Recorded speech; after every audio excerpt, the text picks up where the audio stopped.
Today, I don't even know how to introduce this. It's just we are not a serious country. Our leaders, they all suck. All right, and that's all I got for you, but we're going to get into it, and it all starts right now.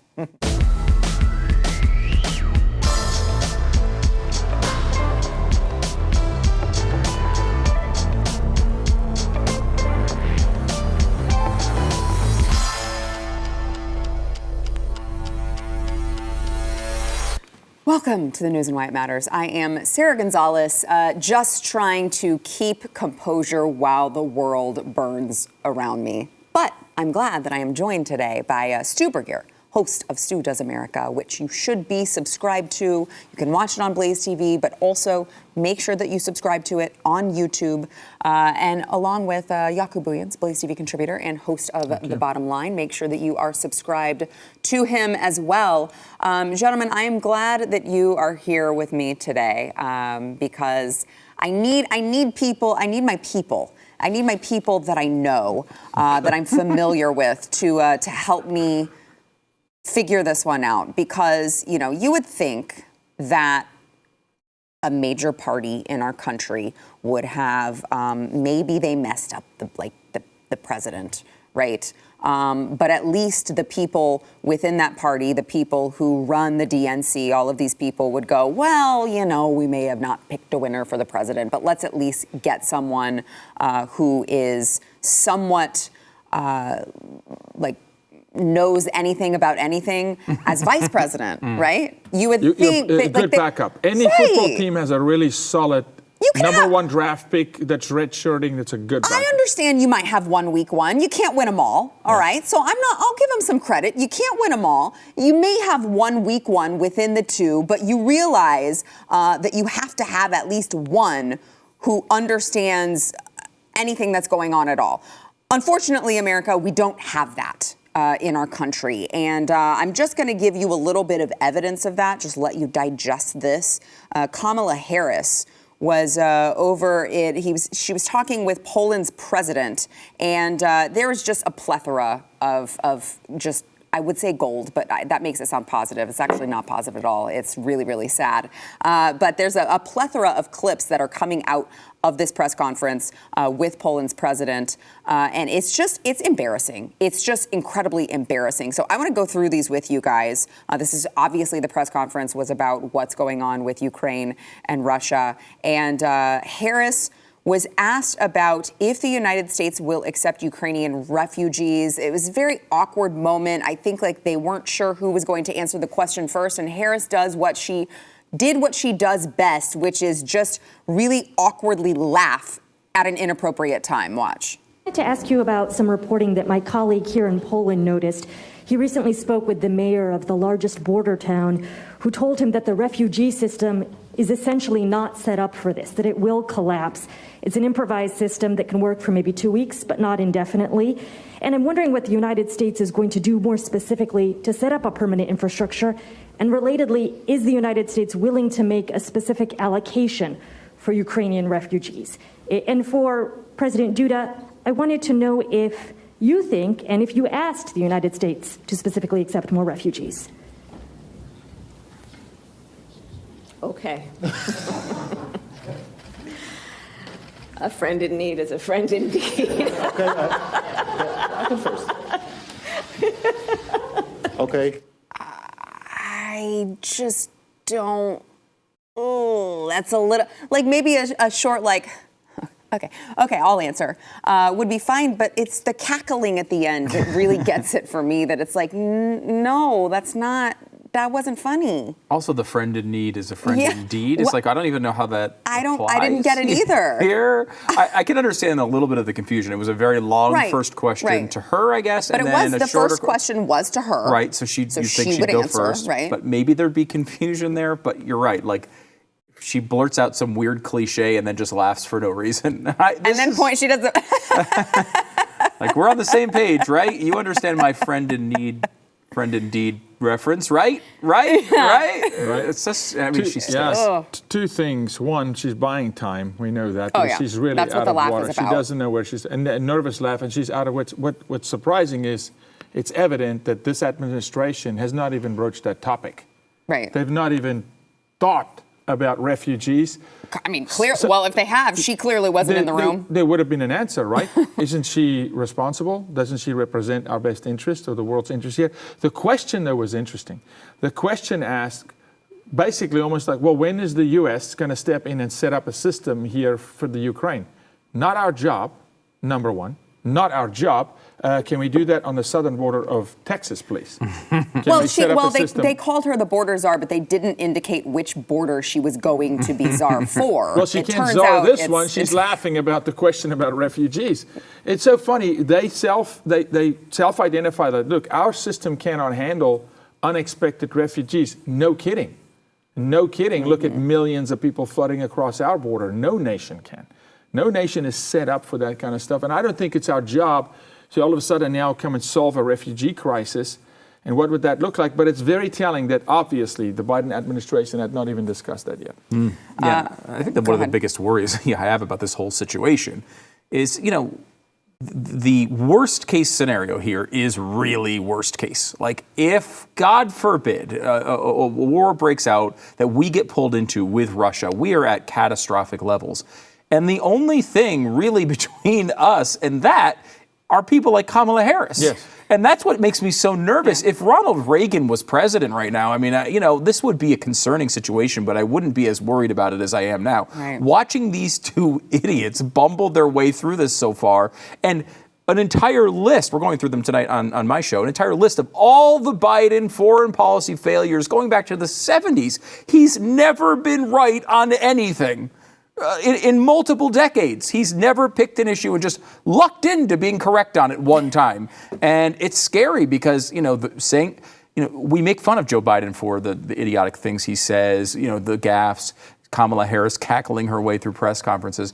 But the wrong word at a time like this can make a massive difference to all of our futures. This is high stakes stuff here. And we have the worst poker players in the world playing. So if I could, example number 2. With Kamala here. So, as I said, in Warsaw, giving this press conference, and she was being asked about Russia's aggression, whether, there's been talk of possible war crimes, all of that. And it's amazing that she was a DA, right? She's a lawyer by background. She was pretty good at prosecuting her own You would think that she'd be people. able to speak coherent sentences. What she ends up doing is just complete word salad, just stringing words together, similarly to AOC and other members of the Democrat Party. Here is Kamala Harris answering that question. We all watched the television coverage of just yesterday. That's on top of everything else that we know and don't know yet.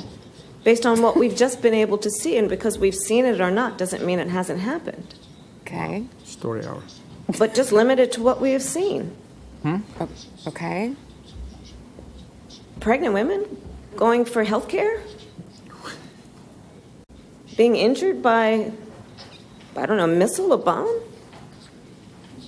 in an unprovoked, unjustified war, where a powerful country is trying to take over another country, violate its sovereignty, its territorial integrity, for the sake of what? Nothing that is justified or provoked? Absolutely, there should be an investigation. And we should all be watching. And I have no question the eyes of the world are on this war. Oh, okay. Okay. Got it. They're on. What is going on here, man? She flipped a switch and they're on. Well, that's why it's like, was there someone in her ear? She becomes more, I think so. That's how you, This war, were they like, nah, that's not the end of the sentence, keep going. Oh. But that is how you respond. That is how you respond when you have someone in your ear. But she's sounding a lot like Joe Biden. I mean, it's incoherent. It's completely jumbled. You said in the previous comment, every single thing a leader of a nation says has ramifications, good or bad. It sticks. It gets assessed. It gets pulled apart. The meaning behind it, which is why I can say, obviously, this administration has not even considered the topic of refugees, of what happens, or the ramifications of Poland. What happens if Russia doesn't stop and they just keep rolling all the way to the Polish border? this is what Poland is probably like freaking out about, saying, will this guy stop? And who's going to stop him? And so that's what makes me nervous, because this guy handles the football. They speak for our nation. They speak for our infrastructure, our economy, and they're absolute imbeciles. Yeah, I mean, look, watching Joe Biden speak, he's constantly blurting out things that are nonsensical, and he's butchering the English language and all the things that he does. But let's go back to the beginning of this. Remember what happened before this war started. Joe Biden, in an impromptu press conference where he's rambling on for a long period of time, someone asks him about Russia, and he says that two things. Number one, NATO might not agree on what we're going to do. And maybe if it's a minor incursion, we won't do much. Yes. Right? Like, this is before any of this happened. And that sends a massive signal to Vladimir Putin. Absolutely. At the very least, I can get away with this. Right? That is a massive mistake. Should not have been said. In the same press conference, he said that Russia would roll over Ukraine. I mean, there would be some damages to Russia, but they would eventually win. Now, you might say that in a private war assessment inside the Oval Office. I'm totally fine with that. And it may even be true. Yeah. But you certainly don't announce to the world, to Russia, to Ukraine that, hey, you guys are definitely going to lose this war. That's totally against what a president should be doing. And that's just one press conference, 3 examples that made this particular issue worse already. I would also just like to, just going back a little bit, maybe my memory is serving me incorrectly here, but didn't Biden, let's just say we do get involved in this, Biden gets us involved, didn't he already hand over a list to Putin of like all of our most important assets? Did he not do that? Yeah, and but not just him. If you go back to Obama, they always telegraph, we're coming to war on this day, 3 o'clock in the afternoon. This is our strategy. This is literally what they did.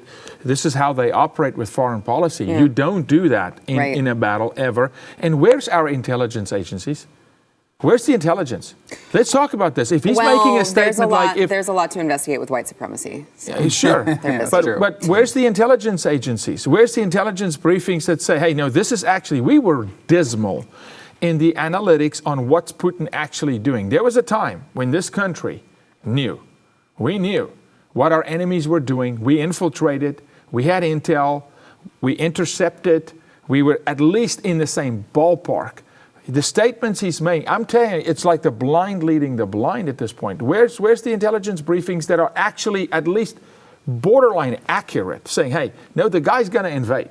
Yeah, well, it's funny because they said they had this big buildup, and they're supposedly giving credit to Biden because he did, they did come out a couple weeks before and said, hey, he's going to come. And even Ukraine was saying, no, we don't think he's going to come. And a lot of people around the world were saying no. And I've noticed the media trying to give Joe Biden credit for this. Let's back up for a second. This is the intelligence operations coming in and trying to figure this out. Let's say they got this one little part. As you point out, there's been many things they've gotten wrong here, but they get the one part of the actual scale of this invasion and the timing of it. They got seemingly a decent vibe of that answer correct. But that's not Joe Biden. They come and tell Joe Biden that information. That's right. And it's up to Joe Biden to decide what to do with it. So what does he do? Number one, he goes to China and he tells them, please stop Russia because I don't want them to invade. They say no. Mm-hmm. And then they say, we're going to go tell Russia exactly the information you just gave us. So that's one part of it. The second part of it, his whole premise of telling everyone in the world we knew they were going to invade, instead of just telling Ukraine or other important players, was to prevent him from doing it, which didn't work. Right. So all of Biden's involvement in this has been catastrophic failure, just like everything else in his presidency. Yeah. I do want to point out, since we were talking about Kamala before we have to go to break, I would just like to give homage to my favorite Kamala quote, which is, it is time for us to do what we have been doing, and that time is every day. Just want to. That's powerful. That is the Vice President of the United States. Just want to remind you guys of that. We've got more to come. First, maybe it won't be so depressing. I don't know. But first, we want to thank our sponsor, Bambi. So if you are running a small business, every dollar counts. You know this if you're an entrepreneur. You got to give your team the HR support that they need at a price that you are really going to appreciate with Bambi. Bambi is an HR platform built for businesses like yours, so you can automate the most important HR practices and get your own dedicated HR manager They've got HR Autopilot. They automate your core policies, workplace training, and employee feedback. And then you have a dedicated HR manager with Bambee that will help you navigate the more complex parts of HR. The government makes it very, very hard. They've got a ton of regulations and rules to remember. This person will guide you to compliance. They're available by phone, email, or real-time chat. You're going to save a ton of money because in-house HR managers can cost like up to $80,000 a year. But this with Bambee starts at $99 a month. There's no hidden fees. You can cancel anytime. Honestly, what I like most about Bambee is that look, I'm a business owner, okay? So I'm speaking to you as a business owner. Every penny counts, especially these days with Joe Biden at the helm, all right? There's a ton of inflation. You got to save where you can, and you can do that with Bambee. They have received thousands of 5-star reviews on Trustpilot, and their customers are 4 times less likely to have a claim filed against them. Let Bambee help you. You can go to Bambee.com/matters right now for your free HR audit. That is spelled BAMBEE.com/matters, Bambee.com/matters. So I just mentioned before the break inflation, and look, we were told by the Biden administration that it was temporary. I believe that was like transitory. Yes. Mm-hmm. And how long ago did they say that? It's been a while. Mm-hmm. Been a while. We've passed the transitory window. I think did we? Point. Yes. I can legitimately say it was last year. But has an expert told you that the transitory window has not actually just gotten wider? So the transitory word is also under inflation? Yes, it is. Inflating. Yes, exactly. Exactly. Itself. I mean, have you talked to an expert though? You could be Jen Psaki. That's a Jen Psaki point right there. But you know the thing about balloons, when you inflate them, they do pop. That is true. They do pop. So speaking of inflation, I just wanted to play this great clip for you. Peter Doocy, who is doing God's work over there at the White House, one of the only reporters who is actually asking decent questions to Jen Psaki, who, as we know, is a professional liar. Doocy had asked Psaki specifically about inflation and kind of alluded to the other day when they keep holding Putin accountable for all of the gas price spikes. And so he's like, hey, you keep talking about inflation too. Are you just going to blame Putin for everything that goes on here? Watch. We just heard you say again that you think inflation is going to be temporary. We've heard you say that it was going to be temporary since last spring. So how long do you guys think temporary is? Well, again, Peter, I think what we do is we rely on the assessments of the Federal Reserve and of outside economic analysts who give an assessment of how long it will last. The expectations and their assessment at this point continues to be that it will moderate by the end of the year. There's also no question that when a foreign dictator invades a foreign country, and when that foreign dictator is the head of a country that is the 3rd largest supplier of oil in the world, that is going to have an impact, and it is. And so to that point, inflation goes up today. The president's statement blames the Putin price hike. Are you guys just going to start blaming Putin for everything until the midterms? Well, we've seen the price of gas go up at least 75 cents since President Putin lined up troops on the border of Ukraine. Oh, but how much have they gone up since our own president took office? That would be the question, Jen. I don't think she wants to answer that one. No. Have you seen that graph? There's a graph circling. It's an incredible tool. I should pull it up, actually. It just showed, like I said, $1.86, October, November with Trump, right? And then just the climb just rapidly starts under Biden. And it climbs, and we're close to 3-something before Putin invades. We doubled the gas price of Trump before Putin invades Russia. But it's his fault, though. Putin is sitting high and mighty because, this is stroking his ego. He goes, that's right. That's right. Yeah, I'm hurting the Americans too. Yeah. I'm running into Ukraine and watch how I hurt America too. It's stroking his ego. Every time they give him credit, he goes, that's right. Well, weren't they just blaming the supply chain crisis for a lot of this too? It's like that didn't have anything to do with Russia. That's pre-invasion. Right. And here you are. 160 ships outside the LA port and harbor, right? Yeah, which by the way, the supply chain issue was not their fault either. No. Right, that wasn't their fault. Never not their fault. No, it's fascinating. I mean, and look, the Russia thing is not helping gas prices. Of course right? not. I don't think it's ridiculous to say that's making it worse. It is. No, it is. Of course for sure. However, as you point out, it was much worse before this. And there were some pretty smart economic minds who came out and said this inflation situation is not going to be transitory. And those people, we could name tons of them that we like, but let's name a couple that we probably don't like all that much. Larry Summers and Furman, from both of them, which economists in the Obama administration, who came out very early on and said, wait a minute, guys, you start spending multiple trillions of dollars right now, this is going to be a long-lasting problem. They laughed him out. They basically said they were, they were voices they didn't want to pay attention to. Their own Secretary of the Treasury is one of these guys. These are some of the finest economic minds on the left. Yeah. They even ignored them to spend their trillions of dollars, which made this problem much, much worse leading up to this. And now, one of the reasons why you don't want to do this, right? You don't want to spend trillions of dollars. You don't want to get inflation going. Yeah. But one of the reasons you don't want to do it is because when you get to a point like this where there's an actual crisis that you can't control, you have no tools left. Mm-hmm. That's right. We've used all of these tools already on nothing, on just pet projects that they wanted. And now, when we have these sorts of issues, we can't do anything about them. Yeah, but we keep doing it. It just happened again yesterday. Yeah. With an omnibus and some of our so-called friends in the GOP. Is that the chart you were That's the graph. referencing? Yeah. And so what's not on that graph, what I want to show people, is if you look at the left of the graph where it dips, that is 2020. That's November, Trump 186. When you go to 117, which is when Biden comes in, people anticipated, oh crap, we're going to the crapper, trouble's coming. Biden is sworn in. The day he's sworn in, we're at 240, okay? Over here, we're at 351 when Russia invades per gallon. That's the facts. That's the truth. Wow. Yeah. And I mean, yeah, you could see it's jumped more frequently or more dramatically here in the past days, but it was a constant increase pattern. And here's the thing. He came into office promising just this, right? Yes. Like, he's now saying, like, none of my policies are hurting gas at all. Yeah. Well, wait a minute. What happened? Why did you sign all those executive orders? You came in here telling us the biggest existential threat in the world was global warming, and you were going to get us off of fossil fuels, and we're going to take all these massive actions.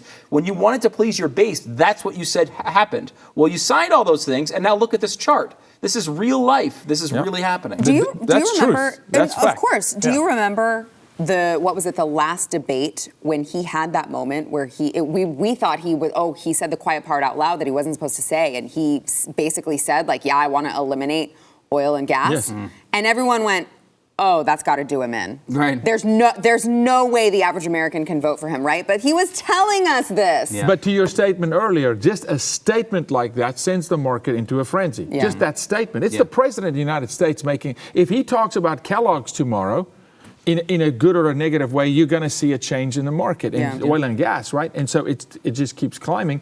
But actually, what just dawned on me with what you're saying, Stu, is he's delivering on every promise he made.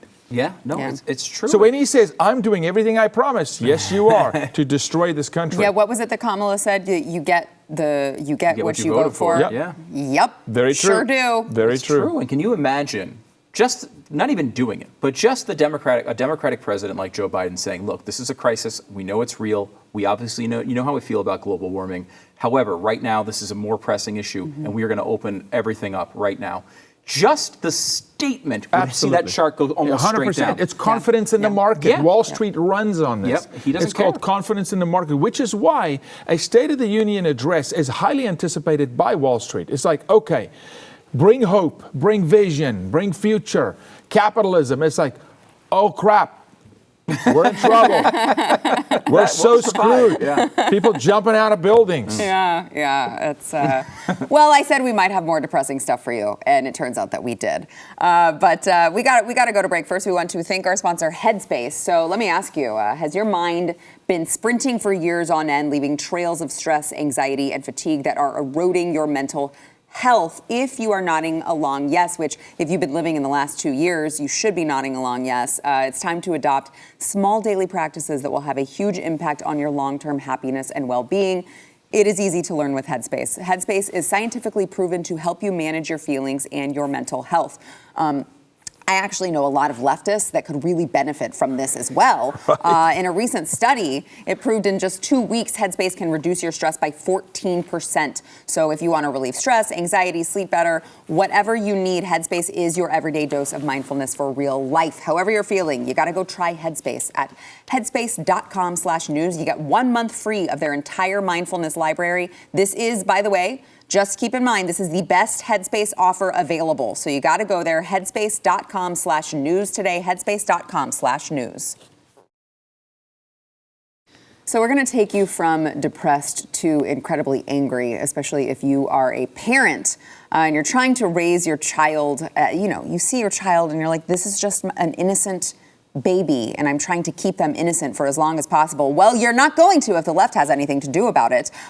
These wonderful, wonderful women, they would call themselves teachers. They are hosting a sexy summer camp in rural Kentucky. We found out about this by Chris Rufo, who is just doing tremendous work exposing things in schools, CRT, and of course, sexual indoctrination of children. He said these women are running a sexy summer camp for children in rural Kentucky with lessons on sex liberation, gender exploration, BDSM, being a sex worker, self-managed abortions, and sexual activity while using licit and illicit drugs. And this is put on by Sexy Sex Ed, was held in July and August of last year on Tuesdays and Thursdays. And look, they're trying to teach young children how to masturbate. I don't know how much more I need to get into this for you to recognize that this is absolutely insane.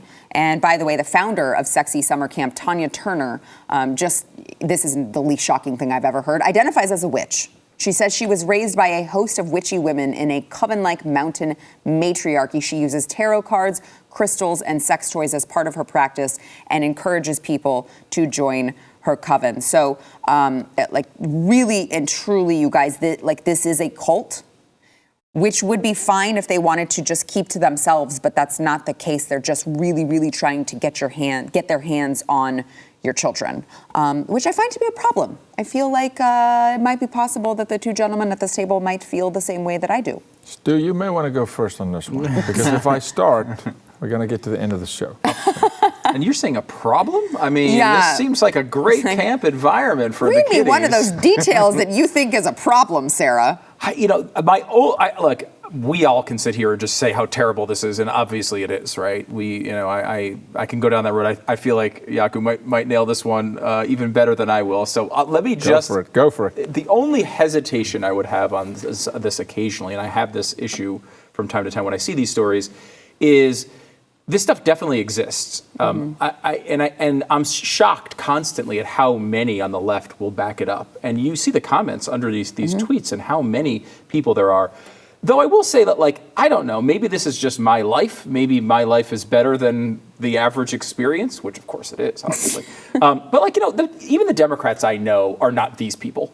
I know these people exist. They do, and it's a real problem. We have to make sure we're pushing back, because if we don't, it's going to spread, and we're seeing this stuff being implemented institutionally, which is the real problem, and I think the main thing Chris has fought against. I don't know. I've never seen a sexy summer camp in my community. I hope it doesn't come soon. I'm going to make sure that if it does pop up, you're enrolling? We fight up against it. But there are some crazy people in crazy communities around here, around the country. This is rural Kentucky. And right. This isn't Portland. What? This is why it's. Right. I think this one in particular. That's what I'm saying. So it's everywhere. disturbing. It's everywhere. I expect it in Portland. I expect it in California. I expect it in Chicago. But rural Kentucky, who is sending their kids to this? It's really bizarre. Okay. Sorry. Oh boy. The dilemma Stu is struggling with is the very thing I fight every day. And I understand. It's a giant bridge to cross to come to the conclusion that, okay, children are being sexually exploited in my neighborhood. And that's a fact. In every single zip code in the United States. 3 days ago, we helped arrest a guy who drove 4.5 hours from out of state to McKinney, Texas, to come have sex with a 14-year-old. This is real, in a very affluent neighborhood. one of the fastest growing cities in the U.S. So it is, yes, So you hard were to raised a understand. certain way, Stu, but the reality is this is a part of our culture. You know very well, we just closed down one of these sex summer camps in Austin, Texas, that was going to start in 2 days. And by sheer, this is Austin, and it was another sex camp. That camp, they paid the kids $100 per kid to join. So they were bribing them to come. That's Austin, Texas. This happens, you just happen to hear about this every once in a while. It happens to be my life. This is what we do every single day. It has permeated society. Because to stop this, Stu, it takes accountability. And it takes every man, me included, to wake up in the morning and say, am I part of the problem? Do I over-sexualize women? Do I indoctrinate children? Am I addicted to porn? Am I okay with child porn? Am I okay with them teaching a 5-year-old how to masturbate? What you didn't read on that thing is they say the masturbation training will be hand-on, in quotation, hands-on. You're talking about children going to a camp where other people are going to touch the genitalia on kids to teach them, quote unquote, how to masturbate. No, to rape them. Incredible. That's what's happening. Right. Austin, Texas. It's real, guys. It's real. Yes, Portland. Yes, Austin, McKinney, Frisco. Name your city. I promise you we're working with a sheriff in your town where these arrests are happening. That's terrifying. Yeah, it really is. So I want to bring to the table as well, there's a recently resurfaced clip, mostly because I don't think anyone ever watched the documentary when it came out. It's called Mayor Pete on Amazon Prime. And there is a clip of Mayor Pete's husband, Chasten, who I guess back in 2019, he helped with a gay kids camp, summer camp. And, you know, if you, that's like your business as a parent if you want to send your child to this camp. But my problem that I have mostly is the indoctrination and the pledging of loyalty to a specific sexual identity that happens in this clip. Watch. I pledge my heart. To the rainbow. Of the not so typical gay camp. One camp. Full of pride. Indivisible. With affirmation and equal rights for all. Watch your heads. So obviously there are kids of ranging ages there.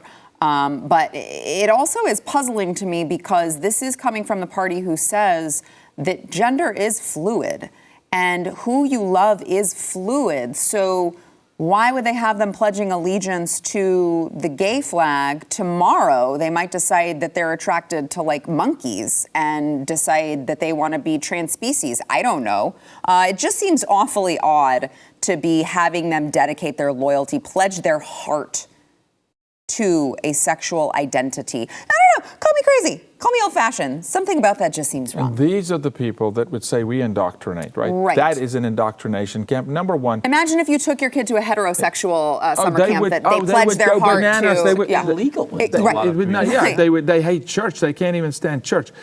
Here's the deal. We're in a spiritual battle. And you may agree or not agree. I'm just telling you, we're in a spiritual battle. What you just saw it's like signing a spiritual contract. When you make a pledge like that and you pledge it to a flag, which, by the way, the rainbow belongs to God, not to the LGBTQI plus 00 community. It's not yours. It was a promise that God would never rid the earth of human beings through a flood again. So they hijack all things good and then indoctrinate children, but it's always children. If that doesn't concern you as an American, to your point, there's no fluidity there. Right. Now, you're pledging your heart to the flag. That sounds like a concentration camp or a cult. Definitely a cult. I would agree with you there. This is a tough one to deal with, I think. And I think, there is, we've talked a lot about this on the radio show. Glenn's done a lot of work with organizations like this. And I think, number one, you can support organizations like Yaku in doing this sort of work, who are doing the real work to make sure this stuff goes away. It's incredibly important, the work he does, and there's a bunch of organizations that do this and do a good job with it. It puts you in it's tough to talk about because it puts you in a dark place. Yeah. You mentioned that this is your life, this is what you're doing every day. I don't know how you do it because, this is hard to think about. Yeah. So I don't know what the right approach is exactly. I think part of it is supporting organizations like yours. also trying to control your life, your family, your community as much as you can. That's the way. You can't stop every little bit of this, at least at your own personal scale. You can help people who are, but you can't. You have to be able to do what you can to try to bring your kids up in the best possible circumstance. That's right. And to avoid this stuff as much as you can. And I mean, sometimes I feel as a parent, you feel almost like you're abdicating your duty because you're not involved in every one of these cases. Maybe you're not reading about every one of them. Mm-hmm. Sometimes it's just dark and I just want to turn it off. Yeah. But you have to be able to find that balance because it is such an important issue, as you point out, Joachim. Stu, if I can tell you, the only way we fight this fight is fortifying the family. It is the real microeconomy. If we think, hey, politics, we got to get local. In the fight against trafficking, sexual exploitation, it's not top-down. It is absolutely me looking at a father, Stu, fortify your household. I don't care if you fight even at the neighbor, just in your home. Your job, your number one job, you're married to a woman, the two of you are one. You protect those children, and you make sure those children, that when they talk to their friends, that they share truth. But that's your number one job, because often I see dads will go fight elsewhere, like missionaries. Right? And all of a sudden the house implodes, and that's not the answer. So you're spot on. If we can get parents to take ownership back of their homes, of the nuclear family, of what's right and wrong, we will win this battle. It's not all Washington, D.C. or even the state capitol. It's literally in the home, father to father. And it's fathers. The moms are amazing. But we know the statistics, when a dad steps in, things change in a house. It just does. Is Mayor Pete still on maternity leave? That's a good. I hope he is. I want him to be on permanent maternity leave. I do too. I think he should just be home with his kids all the time and never do any work. Let's just leave the job open, because I think he's going to do damage. Not it would do. It would be much better. Yes, yes, if just no one was there. His desk was just constantly just empty. No one in the chair. I just wondered. I mean, I know it did take him a long time to recover from having the baby. It's physically challenging, taxing on a guy he like may be on Pete. maternity leave for baby 2 now. He does not have those childbirthing hips, No. so I can imagine it would have been pretty painful. So, all right, we've got more to come. We have to take a break. We'll be back. He's pretty tiny. He's a tiny guy. I think he's so great. So we were just talking off air about this story that I have here, and just for some perspective. We're talking about mask mandates being dropped all across the country. Stu just pointed out during the break, even Hawaii, which was like the most strict still, has decided to drop their mask mandate. So people are like, hey, things are looking up. I finally get to breathe oxygen. That's pretty cool. Well, not so fast if you are still traveling by plane. You may have heard that the mask mandate was about to expire, but don't worry, because the TSA just announced today that they are extending their mask mandate a month longer than expected. That is until April 18th. They said at CDC's recommendation, the TSA will extend the security directive for mask use on public transportation and transportation hubs for 1 month.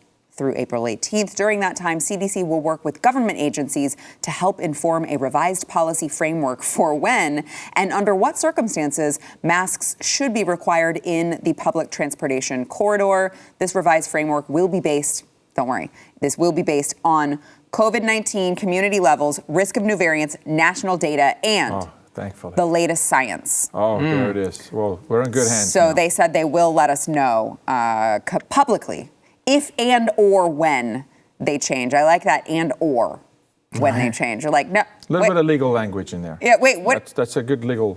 What do you mean? Open door. If, Keep a door open. And or when. Wait, if.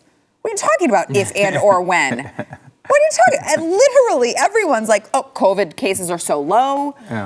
Everything's fine. We're just going to remove our mask mandates." And TSA is like, "The planes, they've got like the cleanest air that you could breathe. Nah, keep the masks." Well, it's no surprise that this is the last one to fall because it's the one that Joe Biden can basically directly control. Yeah. So, but it is a bizarre thing in the middle of all this as Hawaii drops it. Everyone's dropped it at this point. I think the American people are done with this. And yet they still have to deal with this when you're traveling, and it touches weird things like buses and trains too, which I don't know why they'd have any control over a bus. Right. I don't know why the federal government has any ability to implement anything on a bus, but apparently they seem to be able to. It's a big problem. This is something that should have been gone a long time ago. And I was thinking about this the other day. And I've said this on this show probably 10 times, which is in Texas, we felt like our lives have been pretty much normal for over a year, right? I mean, it's been pretty much normal. There's been some weirdness. Some things were closed down a year ago. But for a long time here and now kind of everywhere, the only thing you ever really see going around on a day-to-day basis is sometimes you go into a place and you have some of the employees are wearing masks. That's basically the only thing. Well, don't go to a Beto rally. Yeah, oh yeah, they're all wearing them there. Oh really? That's interesting. That's interesting. Yeah, the hardcore ones too. Yeah, the N95s. Yeah. But I was thinking about this. We all mocked the celebrities, right? When they went out, they went to their award shows. Yeah. And they walked out there and they were all in their glamorous gowns. They were doing what they wanted to do. And all the people were behind them, serving food with masks on. And we all mocked them. Then I think to myself, what's the difference between those celebrities and me when I go into a grocery store? The same thing, the same dynamic exists there. Like, I've come to the point where I really got to start telling these businesses, I don't feel comfortable coming here with that dynamic in place. Yeah. It's one thing, if these people want to wear masks, absolutely 100%, they should be able to, of course. But like requiring some hourly employee to wear a mask to make me feel psychotically better in some way, which of course doesn't happen with me, but maybe does happen to some Beto supporter who walks in. That's not okay. Yeah, like they're not inferior to me. Yeah, right. I'm not superior. They should be allowed doing that anymore. Yeah. And like maybe at one point it was more understandable than it is now, but like there is no state that has a mask mandate anymore. The fact that we're still requiring this is because there's no cost to these businesses. These businesses look at it and say, well, look, the average person who comes in without a mask, they're not going to care if someone else is wearing a mask. And the Beto supporter will like it, right? Yeah. They'll like that their mask is being on. So they're seeing it as a no-risk activity to continue to require these masks for hourly employees. We need to give them a little bit of a risk. We need to tell them, hey, this isn't okay. You're treating us as two classes of citizens. I don't want to be in a different class than the person who's working there. Right. Yeah, very well said. And no risk to them, but very high risk for the employee.